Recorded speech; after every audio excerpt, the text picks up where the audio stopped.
बिस्मिल्लाहिर्रहमानिर्रहीम, अस्सलाम वालेकुम, वेलकम टू पावर टॉक। मैं हूं नम्रा तारिक। ये मेरा इस हफ्ते का आज का पहला प्रोग्राम है और ओवर द वीकेंड जो पॉलिटिकल एक्टिविटीज़ हुई उनसे पाकिस्तान का पॉलिटिकल टेम्परेचर वो बढ़ता ही चला गया। मुल्क के मुख्तलिफ हिस्सों में पॉलिटिकल एक्टिविटीज़ हुई। जलसे जुलूस का आपने तमाम तर समा ज़रूर देखा होगा।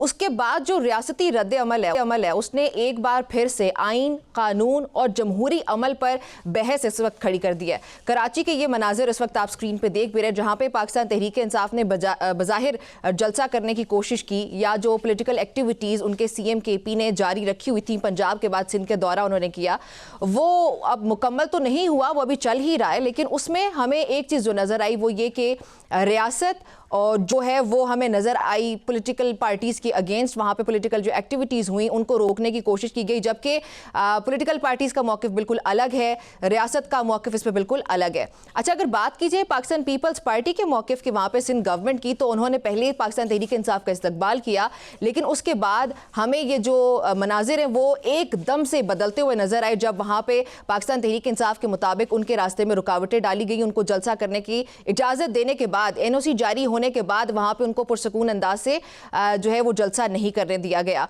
तो यहाँ पे ये जो सख्त एक रद्द-ए-अमल है, ये किस जमहूरी रवैये का अक्कास है? ये तमाम तर वाक़यात अगर इनको हम एक ब्रॉडर पर्सपेक्टिव में देखें तो ये उस सियासी माहौल का अक्कास है जहाँ पे इख्तलाफ हो या नज़्म ज़ब्त के दरमियान एक जो बैलेंस होता है उसके लिए ये एक बहुत बड़ा चैलेंज बना हुआ है। अच्छा, दूसरी जानिब 9 मई के वाक़यात से मुतालिक फॉरेंसिक रिपोर्ट्स और कानूनी कार्रवाइयाँ भी कौमी बहस का हिस्सा बनी हुई हैं। हुकूमती मौक़िफ़ ये है कि रियासती तनसीबात पर हमले नाकाबिल कबूल हैं, जबकि अपोजिशन आइन, शहरी आज़ादियों और सियासी हुकूक पर सवालात उठा रही है। तो इन हालात में बुनियादी सवाल यहाँ पर मेरा यही होगा कि रियासती रिट जो होती है ना और जो शहरी आज़ादी होती है उसके दरमियान आखिर कोई तो एक रेड लाइन होगी, वो हद कहाँ कायम की जाएगी और उस हद को मेंटेन किस तरह से किया जाएगा? सियासी एहतजाज की कानूनी हुदूद होती क्या हैं और आइन की बालादस्ती को अमली तौर पर कैसे यकीनी बनाया जाएगा? सियासी क़यादत, एहतजाज और तशद्दुद के दरमियान हद कहाँ पे कायम होगी और क्या कानून का इतलाक़ जो है वो वाकई सबके लिए यकसा तौर पर है? अगर है तो उसको किस तरह से इस्तेमाल किया जा रहा है पाकिस्तान में, क्योंकि हम ये देखते नहीं हैं कि सबके लिए एक जैसा कानून जो है वो हो। जो भी हुकूमत आती है वो अपनी पावर का बेदरीग इस्तेमाल करते हुए हमें नज़र आती है। अच्छा, जब जो सियासी इख्तलाफ है उसको सिक्योरिटी के तनाजुर में देखा जाए तो रियासत मजबूत होने के बजाय दबाव में आती है, और जब कानून पर अमल दरामद शफाफ ना हो तो इदारे खुद सवालात की जद में आ जाते हैं। आज पाकिस्तान को दरपेश असल चैलेंज ये नहीं है कि कौन जीत रहा है या कौन हार रहा है, कौन जलसे जुलूस कर पा रहा है, कौन जलसे जुलूस नहीं कर पा रहा, पाकिस्तान तहरीक इंसाफ की सिंध में मूवमेंट कैसी जा रही है, पंजाब में कैसी जा रही है या नहीं जा रही, बल्कि जो हमारा असल प्रॉब्लम है ना इस वक्त वो ये कि क्या आइन अमली तौर पर बालादस्त है? क्या एहतजाज का हक जो एक आम आदमी को दिया गया है, हमारा आइन देता है, क्या वो उसका हक महफूज है या नहीं? और क्या रियासती ताकत मसाइल का हल बन रही है, या जो मसाइल हैं वो मसले बढ़ते चले जा रहे हैं रियासती ताकत के बेदरीग इस्तेमाल के साथ? आज के प्रोग्राम में हम इन तमाम तर पहलुओं का जायज़ा लेंगे, हक़ाइक़ की बुनियाद पर, कानूनी तनाजुर में भी, और कानून को फैसल चौधरी साहब से बेहतर कौन अंडरस्टैंड करता है। फैसल, बहुत शुक्रिया आपका मुझे प्रोग्राम में ज्वाइन करने के लिए। मुझे ये बताइए फैसल साहब के पाकिस्तान तहरीक इंसाफ की एक स्ट्रीट मूवमेंट हमें नज़र आई, उसका आगाज़ पंजाब से किया सीएम केपी ने, उसके बाद उन्होंने सिंध का रुख किया। सिंध गवर्नमेंट ने पहले तो उनको टोपी पहनाई, फिर बाद में टोपी करवा दी। तो ये टोपी पहनाने से करवाने तक का ये हालात और जज्बात क्यों बदले? देखिए, मैं समझता हूँ कि जिस किस्म का माहौल है पाकिस्तान में सियासत के लिए वो कोई आइडियल माहौल नहीं है। मैं इसको नेगेटिवली नहीं देखता, मैं इसको पॉजिटिवली देखता हूँ। मैं कहता हूँ कि जो उन्होंने तकरीम की इज्जत दी, टोपी पहनाई, वो उसी पे इक्तफा करना चाहिए। और देखिए, जो हालात के मुताबिक जो है ना, आपको अपना रवैया भी रखना पड़ता है। सीएम केपी और PTI की हमारी दूसरी लीडरशिप से मेरी गुजारिश तो यही है कि आप इस चीज़ को इग्नोर करें, इग्नोर करके आप जो है आगे बढ़ें। ये छोटी मोटी तलखियाँ तो होती रहेंगी। ये उन्होंने आपको एक एवेन्यू दिया है, सिंध हुकूमत ने। पंजाब के मुकाबले में उनका जो रोल है वो बहुत सुपीरियर था, उसकी तारीफ होनी चाहिए। तो ये सूरत हाल है कि जो मैं समझता हूँ कि इसको इस तनाजुर में देखें तो ज़्यादा बेहतर है। और जो दूरियां हैं दूसरी सियासी जमातों के साथ, उनको कोशिश करें कि कम करें, वो PTI के फ़ायदे में है। लेकिन फैसल साहब, इग्नोर किस तरह कर सकती है? आप, आपकी अपनी जमात है, आपकी अपनी क़यादत, उसको इग्नोर कैसे कर सकती है? जहाँ पे शुरू में आपने बात की कि जो पॉजिटिव जेस्चर था, ऑफ कोर्स वो पॉलिटिकल मैच्योरिटी को शो करता था, और हमने भी उसको बहुत ज़्यादा अप्रिशिएट किया कि पाकिस्तान पीपल्स पार्टी ने ये बहुत अच्छा इकदाम जो है वो लिया है, लेकिन उसको इग्नोर तो नहीं किया जा सकता, क्योंकि उनको जलसे की जो है इजाज़त मिलने के बाद वहाँ पर बताया ये जा रहा है कि उनके रास्ते में रुकावटें खड़ी की गई, तो ये मसाइल ज़्यादा ख़राब करने के बराबर नहीं है। ये नम्रा बात ये है कि आपको ये देखना है ना कि जो गिवन स्पेस है वो आपकी तो है ही नहीं, तो दूसरी पार्टियों के पास भी ज्यादा स्पेस नहीं है। इस मुल्क में सियासी स्पेस जो है ना वो स्क्वीज हुई है तमाम पार्टियों के लिए। अच्छा, लिहाजा ये आप कहें कि कोई डेलिब्रेट फैसला था या नहीं था, ये गौर तलब बात है। और अगर उन्होंने टोपी करानी होती तो टोपी पहनाने की जरूरत नहीं थी। देखिए ना, वो कोई भी पार्टी जो है, खासकर पीपल्स पार्टी जैसी संजीदा पार्टी जो है, मैं नहीं समझता कि वो इस किस्म की हरकत करेंगे कि आपको एक दिन जो है वो इज्जत देंगे, दूसरी दिन इज्जत लेंगे। वो ये मामला जो है, ये इसको जितना ना डिस्कस करें बेहतर है कि जो सूरत हाल है, पॉलिटिकल स्पेस, मेरी जो अपनी राय है ना जी, वो हुकूमत करती हुई पार्टियों के पास भी नहीं है। तो इसके तनाजुर में ही रहना पड़ेगा जिसको भी रहना है। और जिसने भी तो बात फैसल साहब, फिर इस आपकी बात से मैं ये समझ रही हूँ, आप ये कह रहे हैं कि पाकिस्तान तहरीक इंसाफ को पाकिस्तान पीपल्स पार्टी की तरफ से तमाम तर पॉलिटिकल स्पेस जो है वो प्रोवाइड की गई थी, चलें comparatively better than Punjab government, और उनको उस स्पेस को यूटिलाइज करना चाहिए था, और पाकिस्तान तहरीक इंसाफ ने उस स्पेस को यूटिलाइज नहीं किया, and now that it has happened, तो पाकिस्तान तहरीक इंसाफ को उसको इग्नोर कर देना चाहिए। Is that what you are saying? No, I'm saying that they were far better than Punjab. So आप जो इस वक्त आपको मिल रहा है, आप उसके मुताबिक अपनी स्ट्रेटजी बनाएं, उसके मुताबिक आप खेलें। देखें ना, जो जिस पिच पे आप खेलना चाह रहे हैं, ना आपको ग्राउंड मिल रहा है, ना आपको तमाशाई मिल रहे हैं, तो अगर मेन स्टेडियम में T20 नहीं खेला जा रहा, तो साइड लाइन पे भी मैच मिल रहे हैं, तो मैच खेलते रहना चाहिए। उससे पीटीआई को बूस्ट मिला है। पीटीआई की जो हमारी ओवरऑल कारकुनान है, उनमें एक तहरीक आई है, हरारत एक जो है पैदा हुई है। तो इसका मोमेंटम बनाने के लिए आपको छोटे छोटे मैच खेल के बड़ा मैच के लिए जाना पड़ेगा। आप बड़े मैचेस की डिमांड करेंगे तो शायद मौसम इस तरह का है कि उसमें, लेकिन फैसल साहब, एक आईनी हक भी तो कोई चीज होती है ना, एहतजाज करना तो एक आईनी हक है। अगर पाकिस्तान तहरीक इंसाफ, जो कि आपकी अपनी जमात है और आपके अपनी दीगर तमाम तर कारकुनान से, लीडरान से आपकी राय मुझे बिल्कुल मुख्तलिफ नजर आ रही है, लेकिन मैं ये यहाँ पे कोई पोलिटिकल बात नहीं करी, मैं एक जेनेरिक बात कर रही हूँ कि आईनी तौर पर तो हर इंसान को और हर पोलिटिकल पार्टी को ये इख्तियार हासिल है कि वो अपनी पोलिटिकल एक्टिविटीज भी कर सकती है, और अगर वो जलसे जुलूस करना चाहते हैं तो वो जो है वो पीसफुली कर सकते हैं। तो यहाँ पे पाकिस्तान पीपल्स पार्टी ने जब एनओसी चले 1.5 घंटे ताखीर के बाद वो आया था, वो अगर जारी हो चुका है, तो उसके बाद उनका रवैया क्यों बदला? इसकी वजह क्या है? वजह तो जाहिर है प्रेशर है ना जी। कहाँ से? किसी जगह से प्रेशर आया, जहाँ पे अगर इतना मैं बाखबर होता, और दूसरी बात है कि मुझे पता हो तो मैं आपको बताऊंगा ऑन एयर। तो क्या ये पाकिस्तान मुस्लिम लीग नून की नाराजगी भी है इसमें? क्या पाकिस्तान मुस्लिम लीग नून की नाराजगी भी है? नहीं, देखिए, मुस्लिम लीग नून की नाराजगी की वो परवाह नहीं करते, ये कहीं और से प्रेशर आया। एनीवेज, अच्छा, जो आप बात कर रहे हैं ना, बात तो आपकी इसमें कोई बात दो राय हो ही नहीं सकती। आइन और कानून में जो हकूक हैं वो तो मिलने चाहिए। उसमें तो देखे ना, वो तो कोई अगर आइन और कानून में अमल दरामद हो रहा होता है इस मुल्क में, तो फिर हम और आप ये बात तो ना कर रहे होते। जो प्रॉब्लम ये है कि यहाँ पे आइन और कानून के मुताबिक कोई काम हो नहीं रहा, तो यहाँ पे जो गिवन सर्कमस्टांसेस हैं उनके मुताबिक काम करना पड़ता है।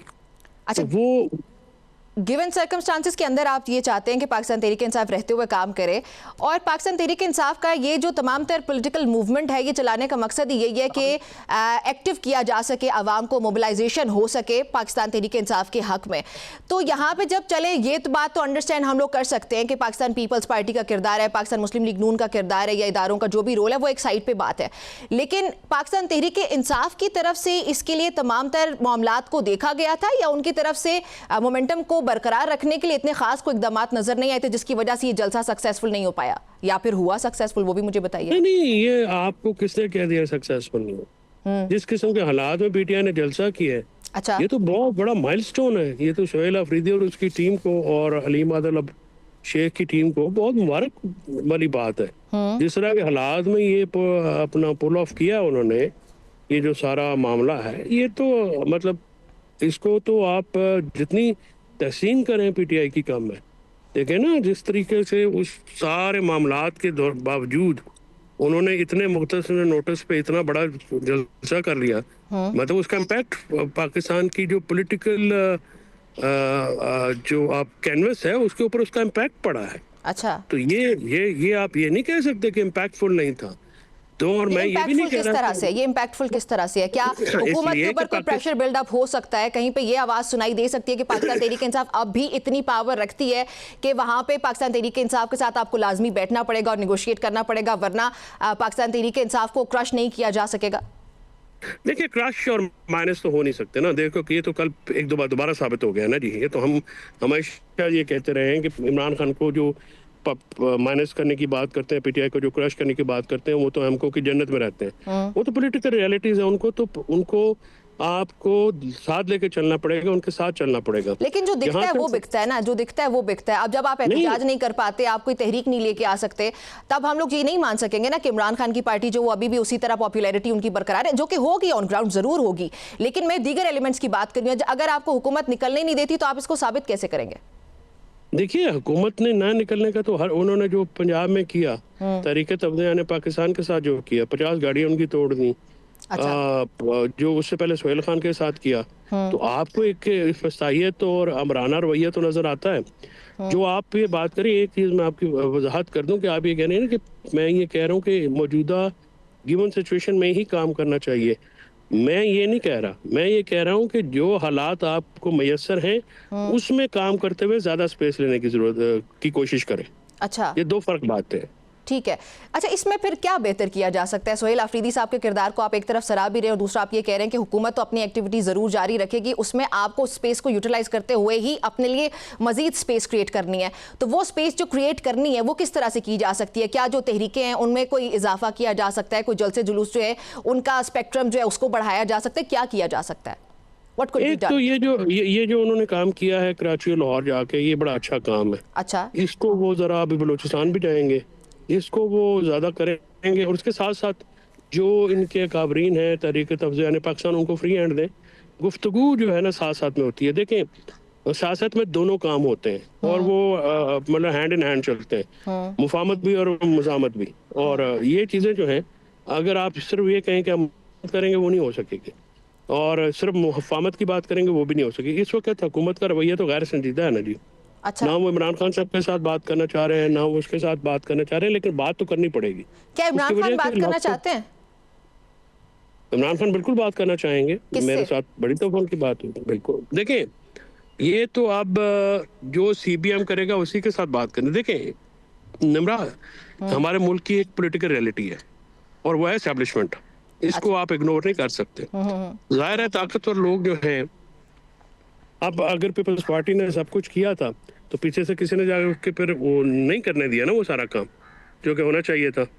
तो गुजारिश ये है जी कि इस सारी चीज को मद्देनजर रख के जो प्रैक्टिकल पॉलिटिक्स है ना जी, वो अपनी जगह वो अपना ग्राउंड खुद बनाती है। उसके साथ साथ आपको चलना पड़ेगा। पीटीआई अगर ये कहे कि वो जो अमली माहौल है या अमली सिचुएशन है उसको इग्नोर करके क्यों ख्यालात की दुनिया में तो नहीं जा सकते ना जी। अच्छा, वो इस तरह से ही रहना पड़ेगा और इस तरह से ही आगे आप समझें कि उसको मामलात को बड़े एहतियात के साथ आगे बढ़ाएं ताकि वर्कर्स का नुकसान कम से कम हो, लीडरशिप का नुकसान जो हो चुका है उससे ज़्यादा ना हो, मज़ीद जो कैदी हैं लीडरान और कारकुनान उनकी रिहाई के लिए काम करें। तो आहिस्ता आहिस्ता इस तरफ चलें ताकि माहौल में जो है वो बेहतरी आए। जितनी कश्मकश में, जितनी तनाव में कमी आएगी पीटीआई को उतना फ़ायदा है। ठीक है। अच्छा, आपसे मैंने ये सवाल पूछा था, आपने कहा कि जो पॉलिटिकल एक्टिविटी हुई है सिंध में, कराची में, ये जो जलसा हुआ ये बहुत इम्पैक्टफुल रहा। माय क्वेश्चन वाज कि क्या ये इतना इम्पैक्टफुल है कि गवर्नमेंट को किसी ना किसी तरह से प्रेशराइज कर सके? उसका जवाब दीजिएगा प्लीज। डेफिनेटली देखें ना जी, इम्पैक्ट नहीं हुआ तो, अगर इम्पैक्ट नहीं होता तो फिर ये सारा काम क्यों करते हैं, रोकते वोकते। और जो रास्ते रोके गए, जो लाठीचार्ज हुआ, जो कारकुनान को वहाँ पे हर्डल्स क्रिएट की गई, तो इम्पैक्ट की वजह से हुई है ना जी। अगर इम्पैक्ट ना होता तो क्यों करते हैं? अच्छा, तो आइंदा का लाए अमल क्या है? एक तो केपी में भी पड़ाव डालना है, बलूचिस्तान में भी डालना है, वहाँ पे क्या एक्सपेक्टेशंस है पाकिस्तान तहरीक इंसाफ की?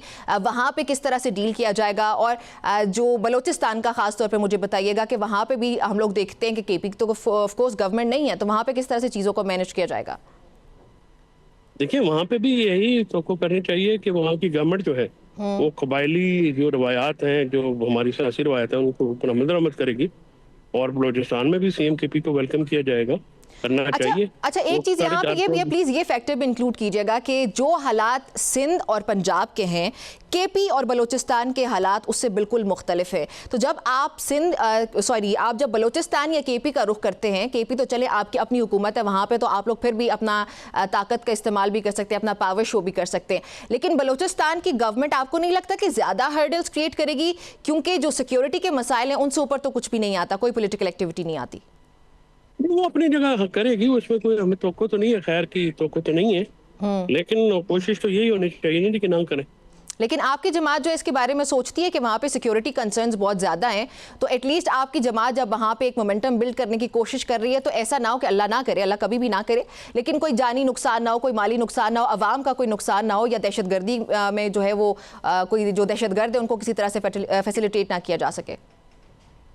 देखिए, ये तो फिर अल्लाह ताला की मर्जी है, जिंदगी हर किसी की खुदा ताला के हाथ में है। आपकी जमात की क्या पॉलिसी है इस पे, मैंने ये पूछा। मैं वही तो अर्ज कर रहा हूँ कि हमारी जो है बड़ा फर्म बिलीव है सबका कि जिंदगी मौत अल्लाह ताला के हाथ में है। उसके मौत के डर से तो हम एक्टिविटी नहीं छोड़ेंगे, वरना फिर हमारे लोग जो अब कम कर चुके होते, खत्म हो चुके होते। लेकिन हमारा आम कारकुन से लेकर लीडरों तक ने साबित किया है कि वो साबित कदम है और अल्लाह ताला की नुसरत पर यकीन रखते हैं और पुरअमन रह के वो अपना सियासी एहतजाज भी करना जानते हैं। एक गमला तक नहीं तोड़ा पूरे कराची में उन्होंने, पूरे विजिट्स के दौरान।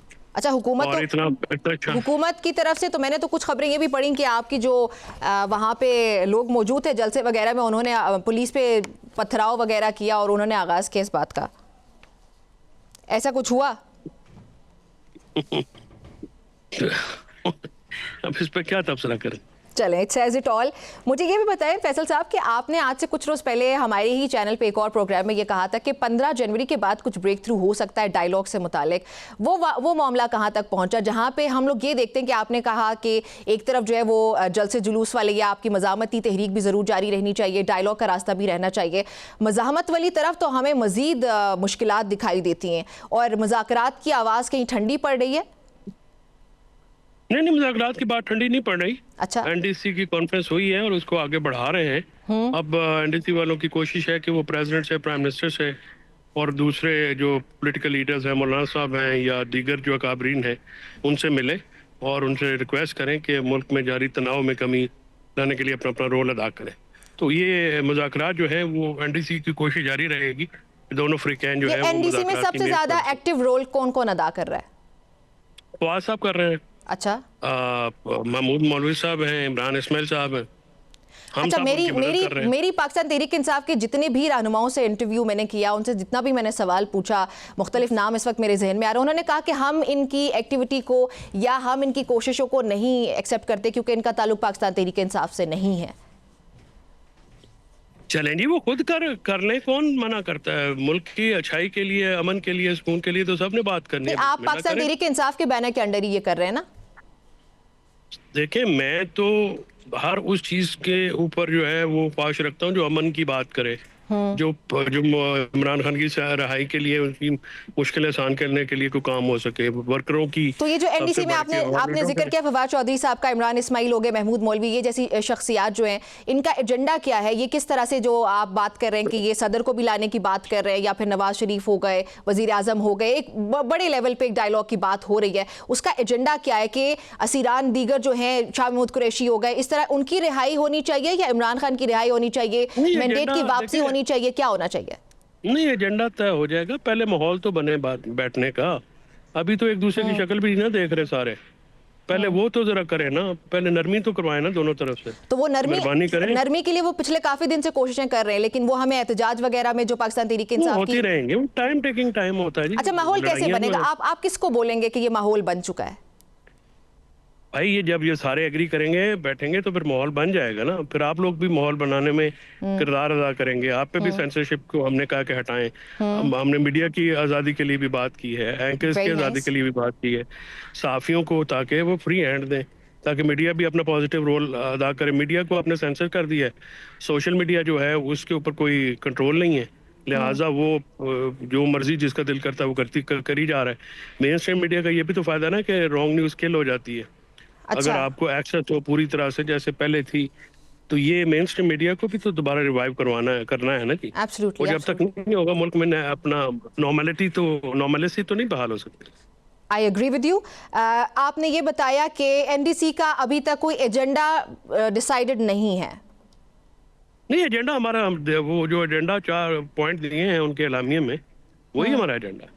ठीक है। सियासी ईरान अच्छा, को रहा एक कराएं। जी हाँ, जी हाँ, जी जी। प्लीज सियासी बताइए। ईरान को रहा कराएं, सियासी कारकुनान के ऊपर झूठे मुकदमे खत्म करें, जो है मुल्क में जो सियासी पाबंदियां हैं उसको आइन के मुताबिक बहाल किया जाए, मीडिया को आज़ाद किया जाए, खवातीन कैदी जो हैं उनको जो है रहा किया जाए, अच्छा। बुशरा बीबी, यास्मीन राशिद समेत सारे जो हैं उनके ऊपर गवर्नमेंट नरमी इख्तियार करे। तो ये अच्छा, हमारे पाकिस्तान एजेंडा के में बहुत शामिल है। सीनियर सहाफ़ी जो हैं, पाकिस्तान के बहुत सीनियर तज्जियाकार, उनका ये तज्जिया कुछ दिन पहले जो है वो बहुत वायरल होना शुरू हुआ था। इसकी ये हवा बनाई गई थी कि एनडीसी का जो प्लेटफॉर्म है, फवाद चौधरी हो गए, इमरान इस्माइल, महमूद मौलवी, ये जो तमाम तर शख्सियातें, इनकी कोशिशें ये हैं कि शाह महमूद कुरैशी साहब को जेल से बाहर लाया जाए और उनको लीडरशिप दी जाए, पाकिस्तान तहरीक इंसाफ की लीड दी जाए, वो लीड करें और फिर उसके बाद डायलॉग का जो रास्ता है वो पाकिस्तान तहरीक इंसाफ और इदारों के दरमियान या हुकूमत के दरमियान उसको जो है वो बैलेंस आउट करेंगे और तहरीक इंसाफ को जो है वो इमरान खान को रिप्लेस करना पड़ेगा। इमरान खान को रिप्लेस करने के लिए शाह महमूद कुरैशी साहब को बाहर लाया जाएगा। इसकी तस्दीक करते हैं आप या तरदीद? देखिए, इमरान खान, शाह महमूद समेत 5 लोग जो हैं, इमरान खान के पास हमारा उनको रिहाई देने तक का तो बात ठीक है। अच्छा। उससे आगे की बात जो है वो प्रिजम्पशन इसलिए है कि पीटीआई में तो है ही इमरान खान। अच्छा, तो वो ये जो है एनडीसी जो है वो उतना ही एक्टिव है इमरान खान की रिहाई के लिए जितना शाह महमूद कुरैशी साहब की रिहाई के लिए है?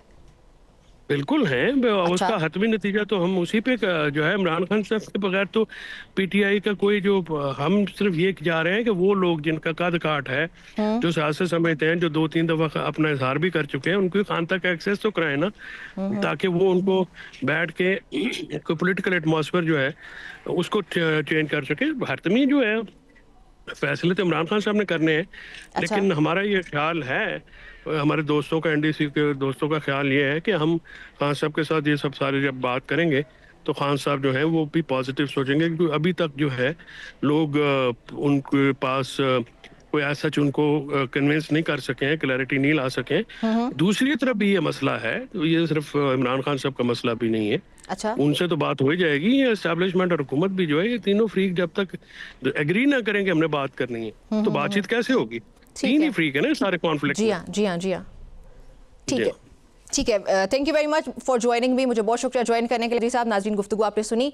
पाकिस्तान तहरीक इंसाफ की कोशिशें तो एक तरफ ज़रूर नज़र आती हैं, लेकिन ये जो तीसरा ग्रुप एनडीसी के नाम से सामने आया था उसके बारे में हमने बात की है फैसल चौधरी साहब से। गुफ्तगू हमारी जारी रहती है इस ब्रेक के बाद।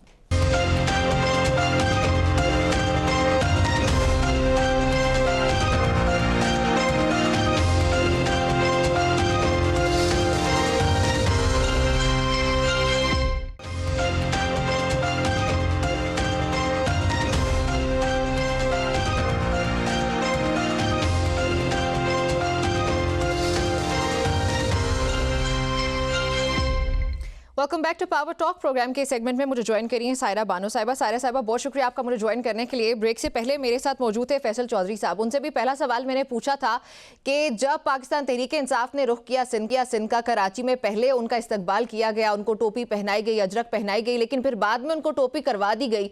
तो ये जो ट्रांजिशन है इसकी वजह क्या दिखाई दी आपको?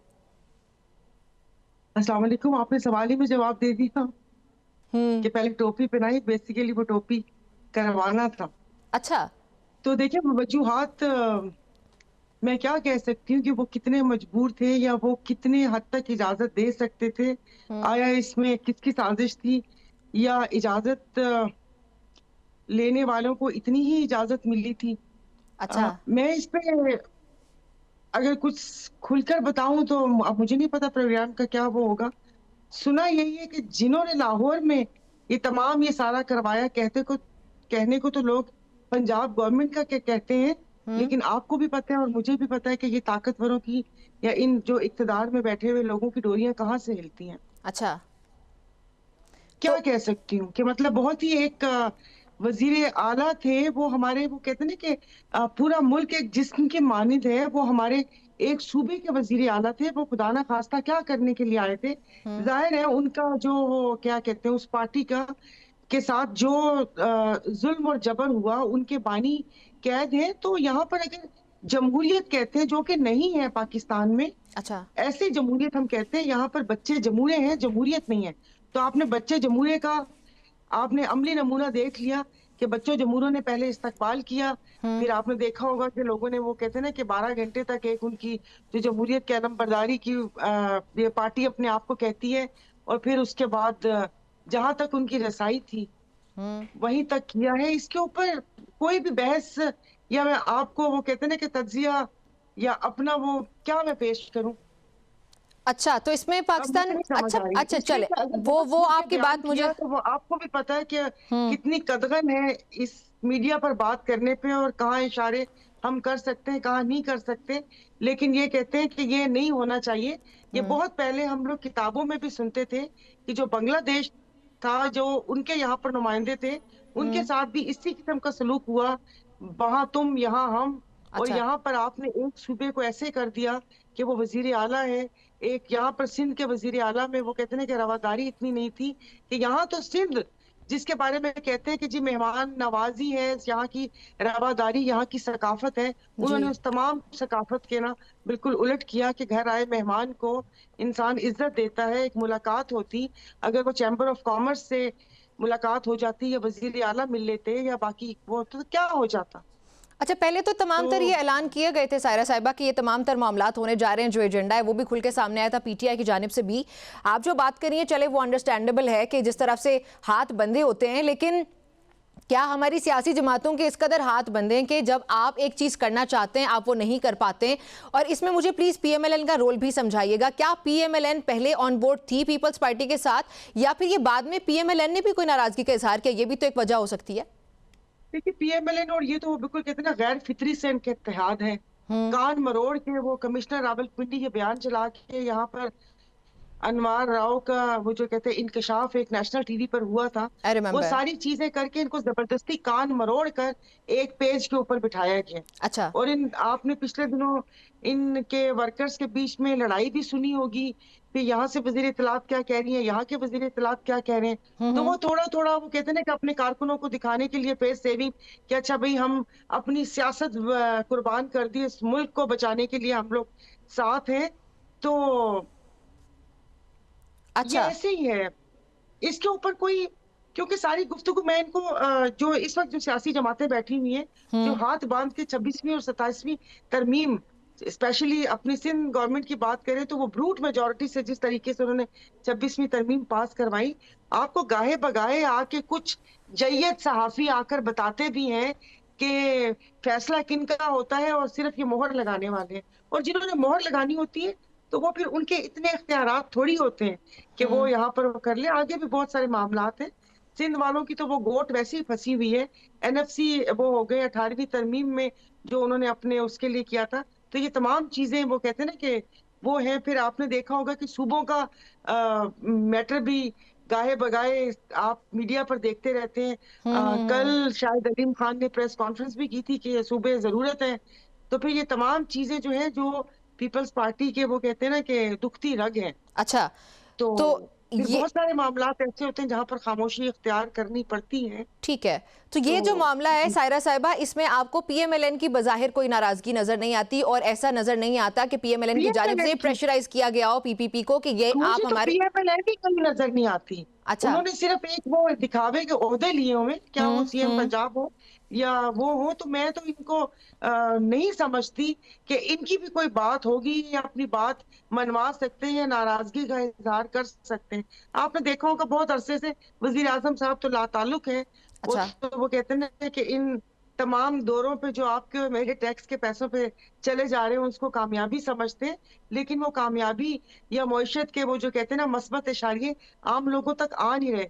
तो इस वक्त जो इस मुल्क में हो रहा है, आप उसको सियासत मत कहिए, वो सियासत नहीं है, वो एक अफरा तफरी का आलम है कि कुछ समझ नहीं आ रही, हर कोई अपनी बका की जंग लड़ रहा है, हर कोई कह रहा है कि बस इस छत्र छाया में हम आ जाए, बाकी ये कि बाकी कुछ नहीं है। तो बाकी पीएमएलएन पे बहस ना किया करें, वो तमाम इस सियासी बहस से साइड पर है।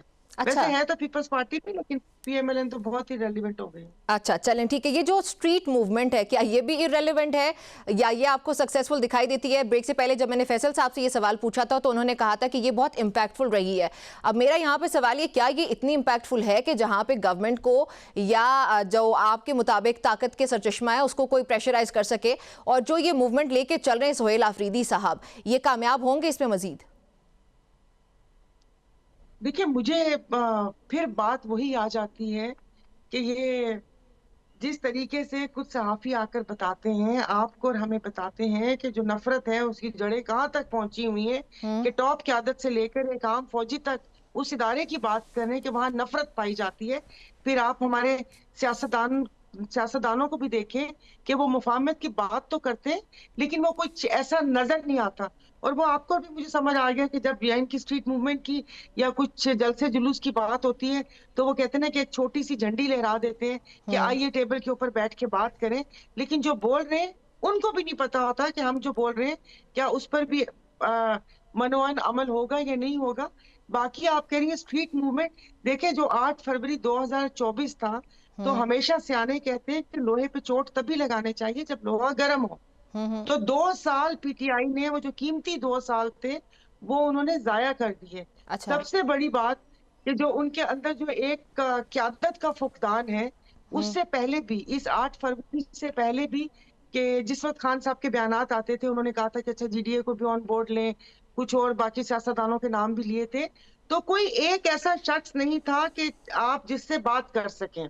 मैं आपको सच बता रही हूँ कि मंगल को अगर असद कैसर साहब का फोन आता था, जुमेरात को कौसर साहब का फोन आ जाता था, और फ्राइडे को गड्डापुर साहब की तरफ से फोन आ जाता था, तो हम भी कंफ्यूज थे कि हम किसको एज ए क़यादत लेकर उनसे ये लाया अलायंस बनाए। तय करें, ये आगे किस तरीके से चलना है। तो ये सब ऐसे ही है। अब जो बात है वो बानी की और अवाम के बीच की है, मेरे ख्याल में ये बाकी, और फिर बाकी आप देखें कि वो जो सोशल मीडिया है वो इनकी ताकत भी है, और वो कहते हैं ना कि वो ताकत भी है और उन्होंने नुकसान भी पहुंचाया है। आपने देखा होगा गद्दारी के फतवे, गद्दारी के सर्टिफिकेट बांटे जाते हैं सोशल मीडिया पे, तो वो लोगों का बेसिकली किसी के ऊपर भरोसा और एतमाद रहा ही नहीं है। जब उनकी बहन आगे आती है तो उन्हीं के पार्टी के लोग मॉरिसियत की बात कर लेते हैं। भाई मॉरिसियत की बात तो कम से कम इनकी पार्टी के कुछ, अब नाम क्या लूं, मेरे साथी भी रह चुके हैं, उनके भाई असेंबली में, किसी की बेटी असेंबली में, किसी के रिश्तेदार असेंबली में, आ जाके अपनी पार्टी से आवाज उठना शुरू होती है।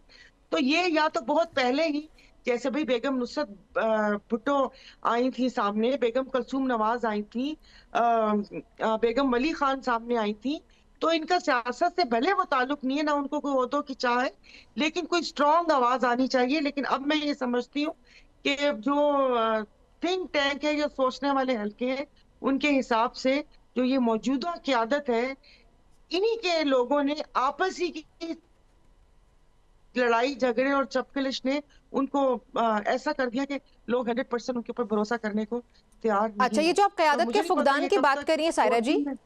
ये जो आप बात कर रही हैं क़यादत के फुकदान की, इससे आपको लगता है कि वैसे पाकिस्तान तहरीक इंसाफ की ओवरऑल पॉपुलैरिटी पे कोई फर्क पड़ा है? या अगर आज भी जो हुकूमत की तरफ से हथकंडे इस्तेमाल किए जाते हैं, लेट्स सपोज कि अगर उनको एहतजाज नहीं करने दिया जाता, उनको उनकी कोई भी पॉलिटिकल एक्टिविटी नहीं करने दी जाती, अगर हुकूमत उनका रास्ता साफ करती है और उनको उनका जो आईनी हक है एहतजाज करने का या कोई भी एक्टिविटी करने का, वो अगर करने दिया जाता है, तो अवाम आज भी उसी तरह से इमरान खान के साथ है जैसे वो 2024 के इलेक्शन में उनके साथ मौजूद है, जिस भी तादाद में, चाहे वो एक बंदा है या 1000 है?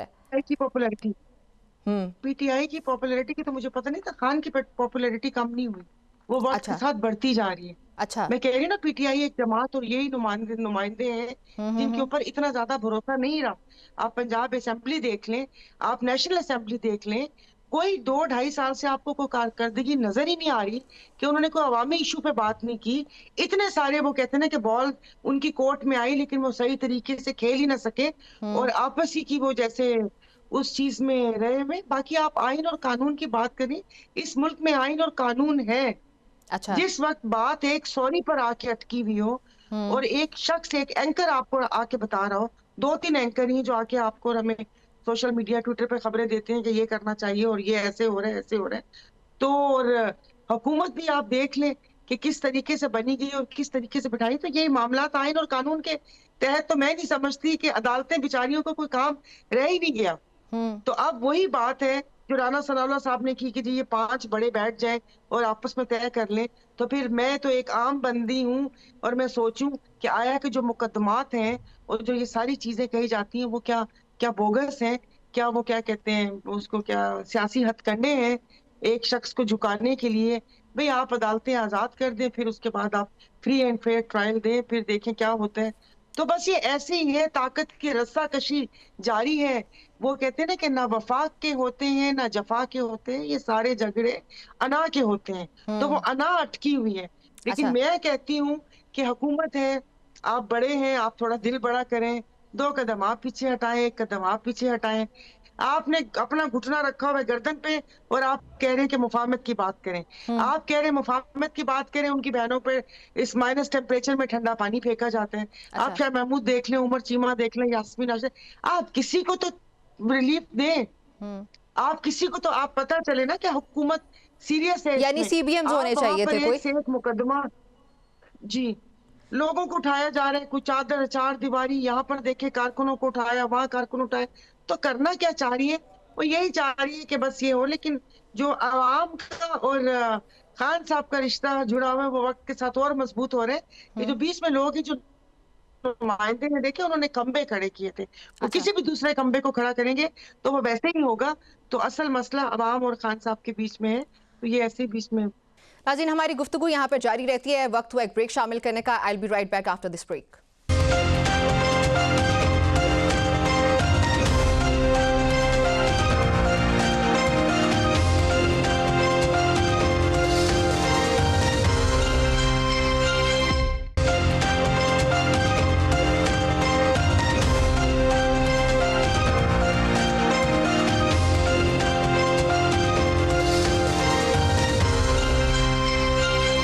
Welcome back to Power Talk. अपनी गुफ्तगू को आगे बढ़ाएंगे। एक राय ये भी पाई जाती है कि पाकिस्तान तहरीक इंसाफ की जो करंट क़यादत है वो उसमें से मेजॉरिटी लोग ऐसे भी हैं जो कि चाहते ही नहीं है कि इमरान खान बाहर आए, क्योंकि अगर वो बाहर आ जाते तो उनकी अथॉरिटी चली जाएगी या उनको जो वो ओहदे इस वक्त एंजॉय कर रहे वो नहीं कर पाएंगे। ऐसी कोई शख्सियात मौजूद है? पता नहीं, देखिए मैं तो नहीं कह सकती। आजकल तो वो बात है ना कि इंसान पहले क्या कहते हैं ना कि किसी की कसम नहीं खा सकता अपनी। मैं तो कहती हूँ आजकल इंसान अपने बारे में भी कोई यकीन से नहीं कह सकता कि शायद सुबह ख्यालात दूसरे हों, शाम में कोई दूसरे हों। ऐसी लोगों के वो कहते हैं ना कि लोगों की राय है, सुनी भी है, इस पे तबसरे भी हुए कि जैसे आप देख लें ना, पीपल्स पार्टी के पास 2 शख्सियात हैं, जुल्फकार भुट्टो, शहीद मोहतरमा बेनजीर साहिबा शहीद। तो वो फिर उस पे वो करके हुकूमत कर रहे हैं पिछले 17 साल से। तो किसी ने कहा था कि इनको भी कोई तस्वीर ही चाहिए या कुछ ऐसे चाहिए कि इस केपीके में या वो कर ले। लेकिन अब अवाम जो अ, अब ऐसा हो नहीं सकता। और मैं आपको कैसे बताऊं, यहाँ पर कब किसी मकबूल लीडर को बर्दाश्त किया जाता है? कब किसी मकबूल लीडर को? आप शेख मुजीब से देख लें, जुल्फकार भुट्टो जुल्फकार से अली देख लीजिए, जी। फिर नवाज शरीफ साहब को भी देख लें कि उनको भी किस तरीके से वो कहते हैं ना कि हुकूमतें गिराई गई, और फिर सारा वो देख लें। अच्छा, तहरीक तहफ़्फ़ुज़ आइन देखिए पाकिस्तान के बारे में बेसिकली सायरा जी आपकी क्या राय है? Being a past ally of Pakistan Tehreek Insaf और टीटीएपी की सबसे बड़ी स्टेक होल्डर अगर कोई है तो वो पाकिस्तान तहरीक इंसाफ है। अब जबकि आपकी एक राय मुझे ये समझ में आई कि पाकिस्तान तहरीक इंसाफ के अंदर तो क़यादत का ही फुकदान है, लेकिन एक स्ट्रॉन्ग एलायंस पीडीएम ने तो बहुत खुद को प्रूव किया था, लेकिन एक स्ट्रॉन्ग एलायंस की इस वक्त पाकिस्तान की ज़रूरत है। अगर उस सूरत हाल में जहाँ पे गवर्नमेंट से वो बातें मनवानी जो पाकिस्तान की बेहतरी के लिए हों, आवाम की बेहतरी के लिए हों, तो आपकी आप क्या राय है कि फिर किस तरह से एक एलायंस जो है वो बनाया जा सकता है? जीडीए की उसके बारे में क्या राय है? देखिए ये सीरियस नहीं है। आप देखिए मौलाना साहब से वो कहा, मौलाना साहब से जो मुलाकातें थी वो मस्बत थी। फिर आपने गंडापुर साहब की तरफ से बयानात देखे, तज़हीक आमेज बयानात। अब इस वाली सियासत खत्म होनी चाहिए, किसी को ऐसे अलकाबात से और इस किस्म की बातें करना। फिर वो उधर से मुज़ाकरात चल रहे हैं और इधर से आप देखें कि एक तूफान बदतमीजी मचा हुआ था। फिर उसके बाद जब यहाँ पर सिंध में हमारी तरफ आते हैं, जीडीए की तरफ आते हैं, तो वो इस पूरे 2.5 साल में एक मुलाकात हुई थी।